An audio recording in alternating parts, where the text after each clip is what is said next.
BS computer science అంటే mathematics ఉండాలి, MPC students కదా ఎక్కువ బీఎస్ కంప్యూటర్ సైన్స్ ప్రిఫర్ చేస్తుంటారు.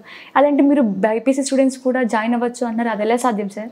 మనకు కంప్యూటర్ సైన్స్ చదవాలి అంటే మ్యాథమెటిక్స్ నాలెడ్జ్ ఉండాలనేది ఒక థంబ్ రూల్ అయిపోయింది. But mathematics A level mathematics కావాలి కంప్యూటర్ సైన్స్ చేయాలంటే? ఇంజనీరింగ్లో ఫంక్షనల్ మ్యాథమెటిక్స్ అవసరం ఉంటుందండి, బట్ కంప్యూటర్ సైన్స్ కావాల్సింది logical mathematics. So logical mathematics మనం 10th వరకు అందరం చదువుతాం. మనకి ఇంటర్మీడియట్లో ఇప్పుడు టీచ్ చేస్తున్న మ్యాథమెటిక్స్ ఏదైతే ఉందో that is more of functional mathematics inclined towards pure engineering.